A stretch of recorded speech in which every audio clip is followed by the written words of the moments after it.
Hello बच्चों, let's read the question.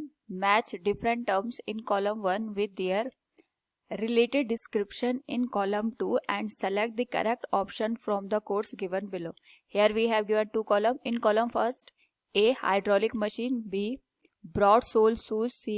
1 atm, D. 1 Pascal, and E. Normal force. And in column second, it is given as first reduced pressure, second 1.01 into 10 raised power 5 Pascal, third Pascal law, fourth thrust, and fifth 1 Newton per meter square. Now to answer this question, first we will discuss here the key concept, and here the key concept will be pressure which is given as force per unit area. तो यहाँ पे according to the question अगर हम बात करें तो column first में हमारे पास 5 पॉइंट गिवन है, इसके करस्पॉन्डिंग हमें कॉलम 2 में इनको मैच करना है. तो जो फर्स्ट पॉइंट गिवन है इट इज गिवन है हाइड्रोलिक मशीन. तो जो हाइड्रोलिक मशीन है इसका जो रिलेशन होता है ये हमारे पास पास्कल्स लॉ से होता है. और अगर हम यहाँ पे पास्कल्स लॉ को अंडरस्टैंड करें तो किसी भी स्टेशनरी, अगर हम यहाँ पे लिक्विड की बात करते हैं जिसको हमने किसी कंटेनर में यहाँ पे फिल कर रखा है इस पर्टिकुलर केस में, तो यहाँ पे अगर हम किसी भी पर्टिकुलर पॉइंट पे प्रेशर को चेंज करते हैं, सपोज ये हमारे पास पॉइंट है P, इस पे हमने यहाँ पे फोर्स लगा के इस पॉइंट का प्रेशर चेंज किया, तो जितना चेंज इन प्रेशर इस पर्टिकुलर पॉइंट पे होगा वही चेंज इन प्रेशर यहाँ पे हर एक पॉइंट पे डिस्ट्रीब्यूट हो जाएगा. तो इसको हम इस तरीके से समझ सकते हैं कि जो हमने P पॉइंट पे प्रेशर एक्सर्ट करा है वही हमारे पास Q पॉइंट पे प्रेशर भी लगेगा. So we can say here pressure at point P will be given as pressure at point Q. इस पर्टिकुलर केस में हमें ये समझना होता है कि जितना भी प्रेशर का चेंज यहाँ पे एक पॉइंट पे आएगा उस पर्टिकुलर केस में फोर्स और एरिया का जो रेशियो होगा वो हमारे पास दूसरे पॉइंट पे भी हमें सेम देखने को मिलेगा. तो हाइड्रोलिक मशीन इसी प्रिंसिपल पे यहाँ पे वर्क करती है. इसको हम एक और एग्जाम्पल के थ्रू समझ सकते हैं. सपोज हमारे पास यहाँ पे हाइड्रोलिक प्रेस है जिसपे हमने फोर्स लगाया और फोर्स लगा के यहाँ पे इस पर्टिकुलर पॉइंट पे प्रेशर जनरेट किया. तो जितना हम इस पॉइंट पे प्रेशर जनरेट करते हैं वही प्रेशर हर एक पॉइंट पे डिस्ट्रीब्यूट हो जाता है, और यही प्रेशर का जो डिस्ट्रीब्यूशन है ये हमें अदर एंड पे भी देखने को मिलेगा.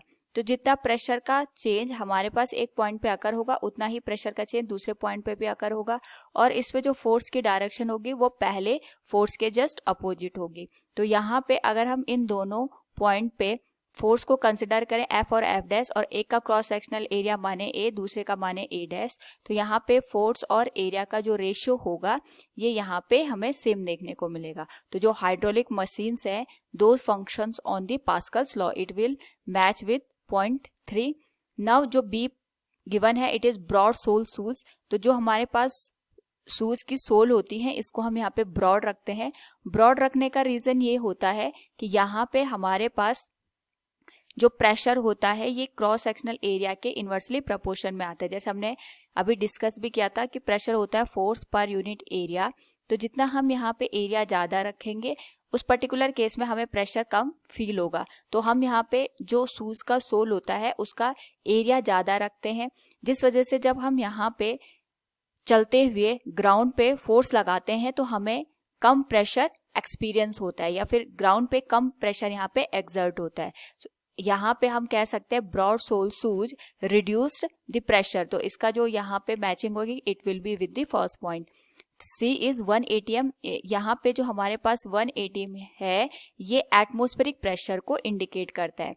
एटमॉस्फेरिक प्रेशर का मतलब ये होता है कि हमारे पास जो अर्थ की सरफेस है इसके बाहर जो एटमॉस्फेयर एग्जिस्ट करता है, इस एटमॉस्फेयर की वजह से जो अर्थ की सरफेस है उस पर जो फोर्स लगता है उसे हम एटमॉस्फेरिक प्रेशर का नाम देते हैं.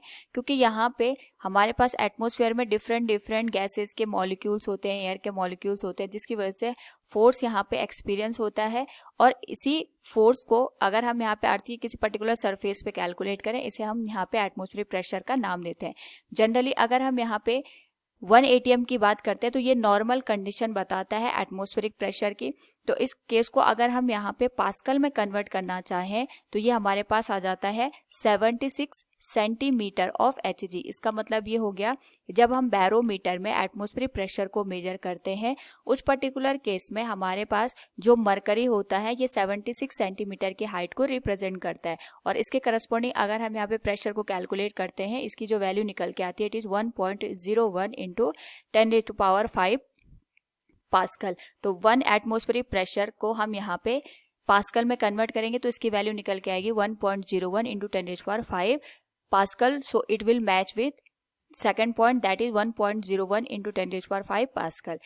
यहाँ पे जो डी पॉइंट गिवन है इट इज 1 पास्कल। तो जैसे हमें पता है कि हमारे पास यहाँ पे जो प्रेशर होता है it is force per unit area को इंडिकेट करता है, एंड हम यहाँ पे जो फोर्स है उसको न्यूटन में मेजर कर रहे हैं और जो एरिया लिया है वो मीटर स्क्वायर में लिया है। तो सपोज हमने यहाँ पे एक एरिया कंसिडर किया है जिसका वैल्यू 1 मीटर स्क्वायर के बराबर है, और अगर हम यहाँ पे फोर्स अप्लाई कर रहे हैं 1 न्यूटन का, तो इस पर्टिकुलर केस में अगर हम प्रेशर की वैल्यू कैलकुलेट करें तो it will be 1 newton divided by 1 metre square, और यहाँ पे 1 न्यूटन पर मीटर स्क्वायर को ही हम पास्कल का नाम दे देते हैं। So from the given question अगर हम यहाँ पे 1 पास्कल की वैल्यू देखेंगे, that will be match with 1 newton per metre square, it will match with point number 5। And जो हमारे पास ई है इट इज नॉर्मल फोर्स। तो नॉर्मल फोर्स होता है हमारे पास किसी भी सरफेस पे लगने वाला ऐसा फोर्स जो कि सरफेस के साथ 90 डिग्री पे काम कर रहा हो। तो सपोज हमने यहाँ पे एक ब्लॉक लिया, इस ब्लॉक के ऊपर हमने यहाँ पे एक नेल को रख दिया और इस नेल पे हम यहाँ पे थंब की हेल्प से फोर्स लगा रहे हैं। तो ये जो सरफेस है या जो ब्लॉक है हमारे पास, अगर हम इसके करस्पॉन्डिंग लगने वाले फोर्स को देखेंगे तो जो फोर्स है ये हमारे पास ब्लॉक के साथ 90 डिग्री का एंगल बना रहा है। तो ऐसा फोर्स जो सरफेस के साथ परपेंडिकुलर डायरेक्शन में काम करता हो या यहाँ पे 90 डिग्री पे एक्ट करता हो, ऐसे फोर्स को हम यहाँ पे थ्रस्ट का नाम देते हैं। तो हमें ये ध्यान रखना है, थ्रस्ट हमारे पास एक ऐसा फोर्स है जो किसी भी सरफेस के परपेंडिकुलर डायरेक्शन में काम करता है। So from the given question we can say normal force is thrust, it will match with point number 4। So from the given question we have calculated all the 5 part. तो जो column first है उसमें A is matching with third, B is matching with first, C is matching with second, D is matching with fifth, and E is matching with fourth. Hope all you understood it. Thank you and best of luck.